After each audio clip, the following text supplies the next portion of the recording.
real parents, real stories. It's the Meet the Parents podcast.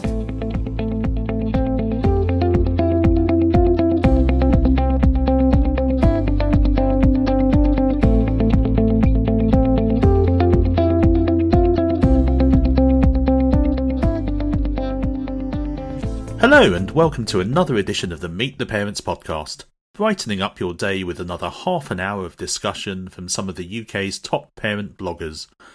I'm Tim from Slouching Towards Thatcham, and this evening I'm going to be chatting with Amie, Britmum's under-30s editor and the voice behind the blog Finding Our Feet. Hello. Now, the two of us are going to talk about spending time away from our kids tonight, and we're also going to share our experiences of travelling with small children.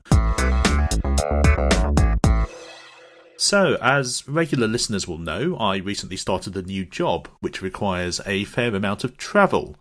So let's talk a little bit about what it's like to spend time away from our kids and whether it's a good thing for both parents and children to spend time apart, at least occasionally.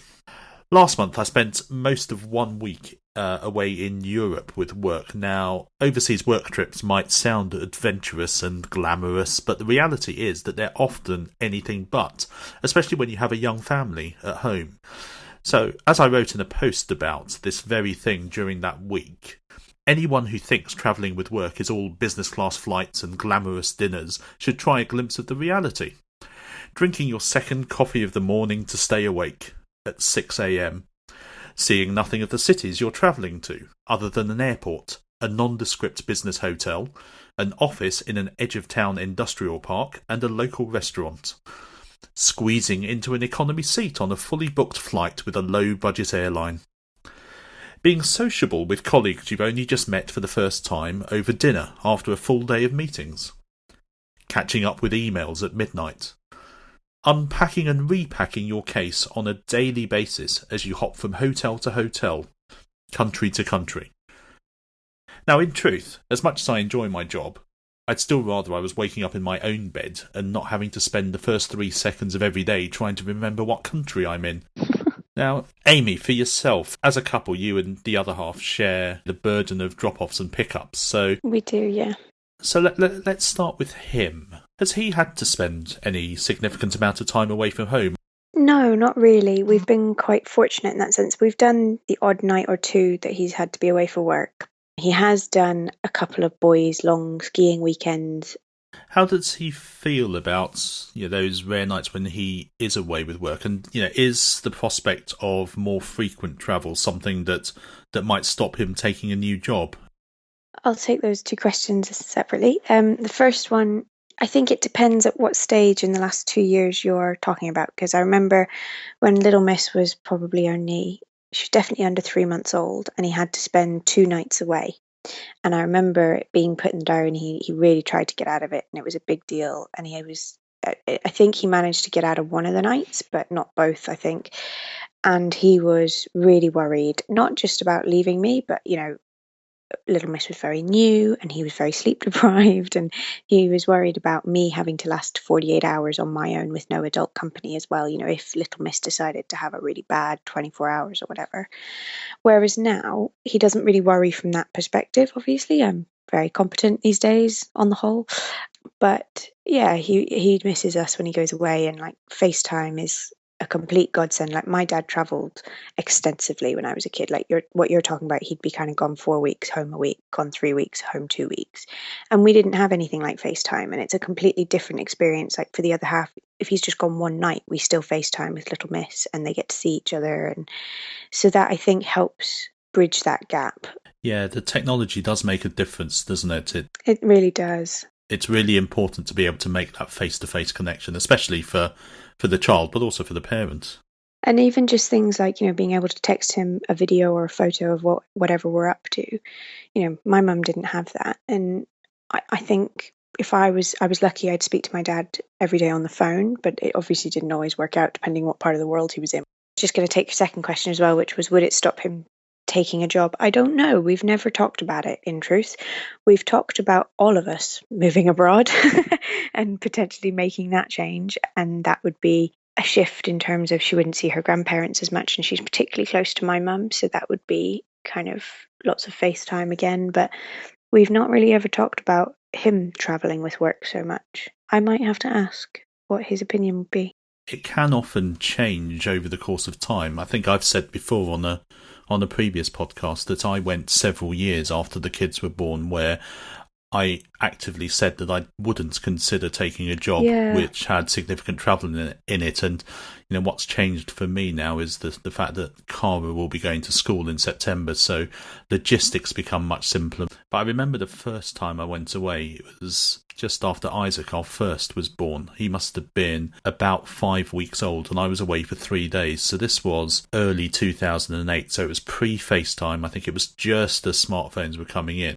I was away for 3 nights, and that was quite tough, you know, leaving a 5-week-old child, you know, for the first time, not being able to make any kind of face-to-face connection, and that was tough. I mean, when you're working and you're busy, you don't notice it so much, but it's in those quieter moments in the evening when you're not there, and you feel, particularly with a young baby, maybe you're missing out on things happening or just being there to help. That can be really difficult. So, but definitely, I think the first time away like that is really tricky.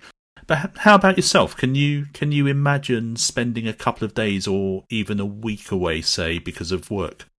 I haven't done it for work, but I have actually already done it. I've had a long weekend for a hen do last May, and then last June I actually went away for a week on a girls' holiday. I feel awful saying that out loud. And it was me and 4 or 5 girls. Literally, they were all working and just in desperate need of a break. So we just went and lay by a pool for 7 days. It was wonderful and exactly what I needed at the time, because I was going through the whole thing of being unemployed, and at that point I'd been unemployed for 18 months, and it was just at the point where it was like I just can't keep applying for jobs and getting rejected and everything. And it kind of reminded me that it was important to look after me and to take some time to be me, not mum, just to literally have some time for just me. And I think that's really easy to forget.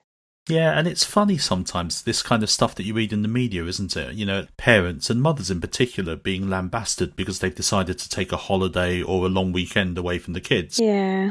Always the implication is that they're being negligent or selfish. And, you know, to me, it depends. You know, I wouldn't be too quick personally to leap to judgments about parents and children whose circumstances might be very different to my own. And, you know, from my perspective, I'd say that there are real benefits to spending time away from the kids. You know, particularly when you have a young family, it's so easy to lose not just that me time, but also, you know, the time that you spend as a couple. And I think it's very easy to underestimate how important it is to recharge your batteries by stepping away from a few days. And you've got to think that in the long run, that's got to be, you know, hugely beneficial. You come back from a break more rested, exactly. You're happier, you're in better shape to tackle the daily routine. But we actually did a couples weekend in January as well, which my partner booked as a complete and utter surprise for my birthday. But I woke up on my birthday and he woke me up at 6:30 in the morning, and I was literally like, really?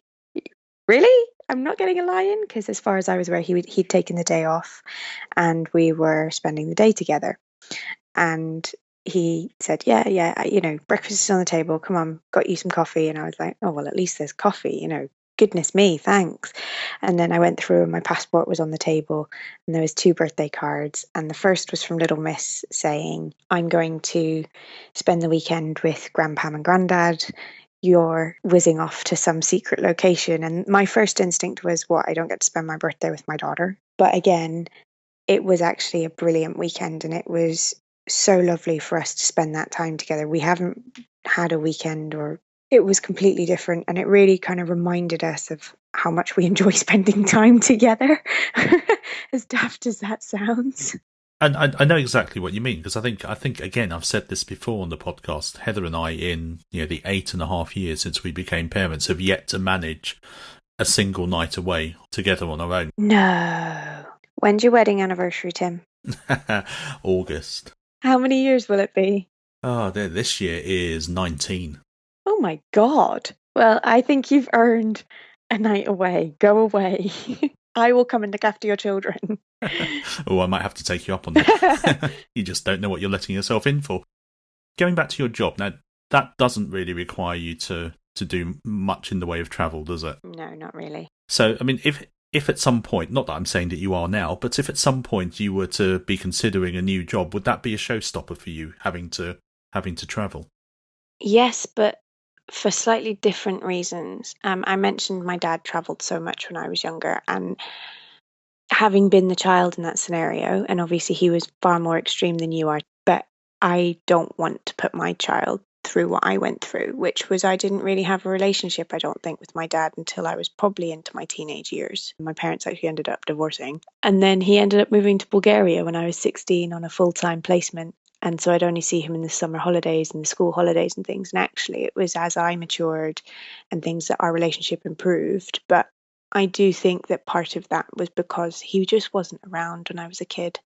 And it's very hard to have a relationship with somebody who's at the other end of a phone. So having been through that, and I get on very well with my dad now, and we love each other, and it's all wonderful. I mean, it's not entirely scarred me for life, but I wouldn't want to travel as excessively as he did anyway, because I've been on the child in that scenario, and I don't want my child to feel that way about me. Both of us have travelled a little bit for work. In our household, it's usually been me who's been away. So in the eight and a half years since we first became parents, we've not had a night away together. And actually, Heather herself, aside from a week-long work trip to South Africa last year, which doesn't really count, the only time she's been away child-free were one overnight trip to attend a school reunion a couple of years ago, and a recent girls' trip a few weeks ago to Barcelona. So she, and that was one of those things where she asked several months ago when they were arranging the trip, is it okay for me to go on this? And I was like, oh, absolutely, you should go. It's like we were saying just now, it's really important to have that time away. You'll come back feeling much the better for it. And that's exactly how it's turned out to be. She went away for 3 nights. So how did it go for you? It was all right, actually. Now, I've had a fair amount of experience looking after at least 2, if not all 3 of the kids for fairly extended periods before. I mean, I once had the boys for 9 days on my own while Heather took Cara to Australia to attend the family funeral, and then I also looked after all 3 of them when she did that work trip to South Africa that I mentioned just now. And I'm used to having them for shorter periods in between on a regular basis too. So I've had plenty of opportunities to build up my own coping mechanisms and my own confidence in doing that temporary single parent thing. And it's really it's no different to the situation Heather has to cope with when I'm away, 1 adult, 3 kids. I suppose it's very easy to forget, isn't it, that just because it's the dad who's left behind, you're still their parent, you still know them, and you know what they like to eat for dinner and what time their bedtime is and what story will comfort them if they're having a nightmare or whatever. I think the funny thing is, in many ways, the most important thing is not so much me having the confidence to do it myself, but Heather having the confidence in me. So that knowing that she can go away, and I can look after the kids for a few days, and no one's going to end up in A&E while she's gone. And I think now she knows, she doesn't worry that much when she does go away because she knows the kids are in at least vaguely capable hands.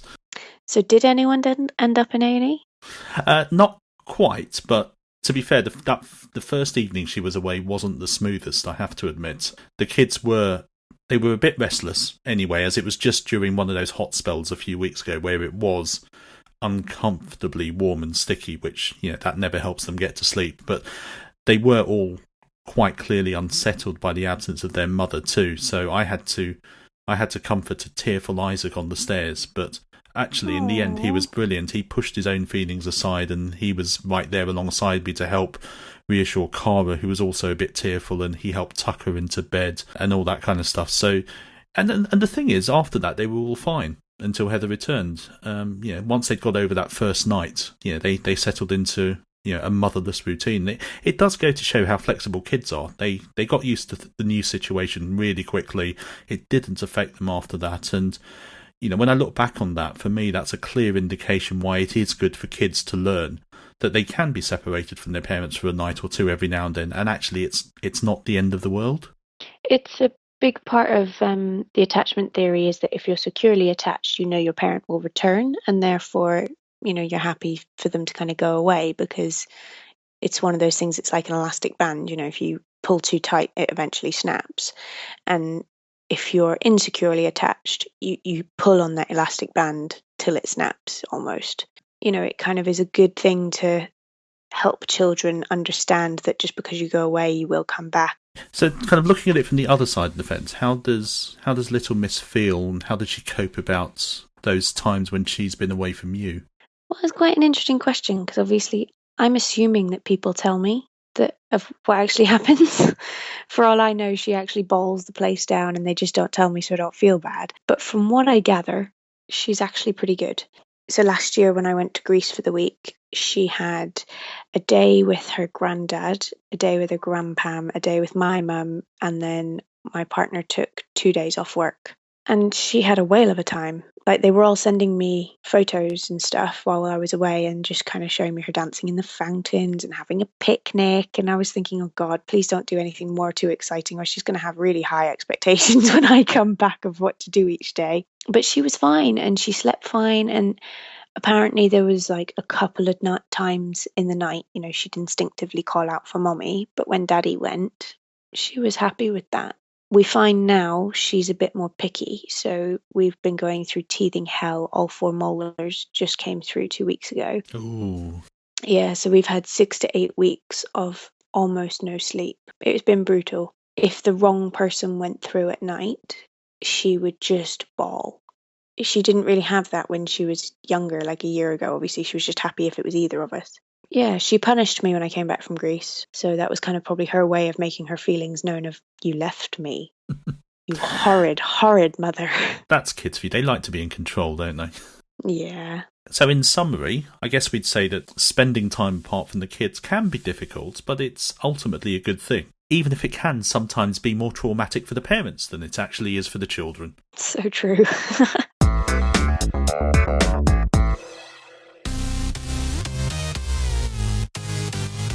If the EU referendum wasn't enough for you, on Thursday, June the 30th, comes a vote even more important, even more controversial, and even more confrontational.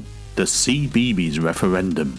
Should the popular children's TV channel leave or remain as part of the BBC? Watch as Justin Fletcher and Andy Day go head-to-head in a live televised debate. Is everything rosy in the CBeebies night garden? Do we need Mr. Maker I can cook up some unsubstantiated statistics? Get squiggling on your ballot papers and show me your votes now. The CBeebies referendum is neither associated with nor recognised by the BBC.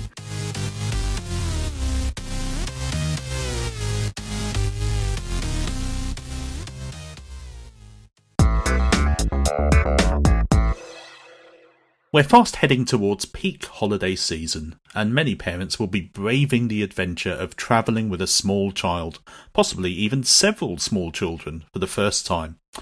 With that in mind, we thought we'd share our respective experiences of travelling with our kids to pass on our sage advice about what to do when venturing further afield than your local B&Q, and just as importantly, what not to do. Now, Amy, you've actually just returned from a big trip, so I'll let you explain what that was for and what you did. Do you have to remind me that I'm back? So we've just got back from 10 days in Italy. It wasn't that big, but it felt quite a big deal to us because it's the first time we've gone away somewhere kind of new and unknown and not necessarily baby friendly. And my dad was actually getting remarried in Rome on the Saturday. So we flew out on the Thursday and Little Miss was a flower girl. And then on the Sunday, we headed off to the Amalfi Coast for 6 days with all the stairs and cliffs and raging waves. And yeah, it was fun. Now, this was Little Miss's first really big trip, wasn't it? In terms of going somewhere new. So was she excited about it? She was. So it was also the first time we've really gone away and she's understood what's going on because she's not been on a plane since last summer when she was only about 16 months old. And that was to my partner's parents' place in south of France. So also it was her first time in her own seat on a plane and she was just over the moon. She just thought it was the coolest thing. She couldn't decide, did she want to be by the window or did she want to be in the middle of both of us? So in the end, she kind of ended up climbing over us all the entire trip. And it was just great fun, really good fun. And we had a little sticker book about holidays to try and explain to her about what we were doing, but also just as something to distract her on takeoff when you can't have an iPad. But was there anything else in particular other than that you did to prepare both yourselves and Little Miss for the trip? Well, no. Because now I'm back at work, it turns out that there is not enough hours in the day to do anything. So whereas before I was back at work, the first time we ever went away with her, she was only 3 months old, and I did loads of preparation. We had everything with us, from sterilizer bags to, Calpol to everything. And then even last summer when she was bigger, I would just have researched where were nice child-friendly places to go and eat, and she's lactose intolerant, so I'd have done all the research into what the options were in terms of formula milk or whatever she needed. This time, I forgot the Nurofen, even though she'd been in teething hell for 6 weeks. We didn't have her toothbrush even packed, so we had a bit of a stop off at Boots at the airport, and I forgot something else that was crucial as well. And my other half was just a bit like, "Work has ruined you. You used to be so organized." I mean, we didn't. We literally just were kind of Googling stuff on the fly, and he'd done a bit of research before we went away, but honestly, no, we were really bad this time. We find exactly the same thing, and I don't know whether that's having children or whether it's just that technology enables you to be that little bit more lazy. Because I remember we used, whenever Heather and I used to go on our holidays just as a couple, we used to spend weeks meticulously planning out itineraries. We'd sit there with rough guides and Lonely Planets and everything open in front of us, because you didn't have everything at the at the click of a button on the internet necessarily. Or these days we find increasingly you rely on things like TripAdvisor and stuff like that to make decisions about where you eat on the fly and all that kind of stuff. Which we're big Foursquare users. Yeah, that was open, and we wouldn't stay somewhere without Wi-Fi now. It's probably a prerequisite for wherever we stay for that exact reason. Yeah, and we're exactly the same. So yeah, I don't think you're alone there in terms of feeling unprepared. Thank you. That makes me feel a lot better. Anything else about the trip that you'd like to share? We actually did an Airbnb, which is our third. We're complete converts now. It's just brilliant. And that was also actually really, really great in terms of not having done any research. Our host was fantastic. He knew everybody in the area. He was born and raised in Sorrento, just 10 minutes away from the apartment. And, he helped us find the cheapest versions of everything. Like, we got a trip to Capri for the day, which included the ferry there and back, a trip to the Blue Grotto, which is worth seeing if you've not been to Capri, but usually rather pricey, lunch, and the chairlift up to the very highest point on the island, and a guide. Would usually be about €100 per person, and we got it for 2.5 for €100 total. And that was all down to the host, and we just would not have had that otherwise. So definitely worth looking into Airbnb, but obviously look for super hosts if you do, because that's the type of people who will go the extra mile to help you when you're there. Yeah, that's a good tip. I know when Heather went away to Barcelona a couple of weeks ago, they hired an Airbnb place as well, and she came back raving about it. So it's brilliant. Yeah, it's definitely a good way to go, isn't it? So how are you feeling now about doing these big new trips with Little Miss now? Are you feeling more confident, more encouraged to do it again sometime? Yes, I mean, we wish we'd done it sooner, but obviously for us money was a constraint with me not working, but we will definitely be doing more and more now. We were planning a trip to Cuba when I fell pregnant, which obviously isn't the best place to go at that point when you're pregnant. I wouldn't be surprised if that starts to be discussed again. Might wait till she's out of diapers. What about you though? Have you done any big trips with 3 children? God help you. Yeah, no, we've had a number of different experiences travelling with kids of both varying numbers and ages, ranging from flying to Malaysia and Australia with a 3-month-old baby, to travelling short haul into Europe with a 5, 3 and 1-year-old they would have been at the time. So first of those, we travelled long haul with a 3-month-old Isaac, which actually, with hindsight, is probably the best age to take a young child, because they sleep most of the time, they don't want to run around, and actually, compared to the background noise of an aircraft in flight, they don't even cry that loud. Plus, under 2, you don't have to pay for a seat for them. Yeah, we hadn't really anticipated how much that would increase the cost of flying. Yeah, and that's the thing, I mean, that does restrict you in terms of, how much you can afford to travel, how long you travel for, how far you travel, because when you're travelling as a 2 and when you're travelling as a 5, there's quite a significant difference in cost. It's a shame you can't kind of get one of those dog kennel boxes for kids, isn't it? And they all just go into that whole thing. But yeah, I mean, all 3 of ours have at least flown into Europe before they were 18 months old. And, we basically fly every summer now. So while airports and air travel are still, they're still, of course, exciting for them. They're not at all daunted by it either. They're used to sitting around waiting, whether it's in airport lounges or hovering around outside a hire car while I try to work it out to fit the bloody car seat. Oh, God.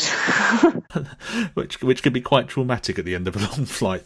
Travel is a bit like taking kids to restaurants or actually to anywhere new. The first time might be painful, but once you've made that investment, you soon benefit from repetition, and it becomes something they quickly get used to. Now this summer, though, we're taking the next big step, and we're going away for 2 weeks instead of 1, and we're doing it in the car instead of by plane. Where are you going? We're heading to the far side of France, into the Alps, actually right next door to where we stayed last year with friends. And so we're heading that way via a stopover at Disneyland Paris, which is still a secret from the kids. So kids, if you're listening to this podcast, I'm in trouble. And so so it's 2 weeks, 2 weeks with lots of time in the car. That could be interesting. We'll see how that goes. Are we there yet? Are we there yet? Are we there yet? We may never go again afterwards. But so just to finish off, what are your top do's or don'ts for travelling with a small child? In terms of a toddler, I would say definitely pack stuff and things to do. So we had 3 little I'm not kidding, all 3 of them fit in the palm of my hand, dinosaurs with us. And they fit in my pocket, they fit in my handbag, whatever. And little Miss just played with them solidly. I forgot to take them with us one morning, and she was like, "Where are my dinosaurs? Where are they?" As if like, how could you possibly not bring the dinosaurs? As I mentioned earlier, we also had a sticker book.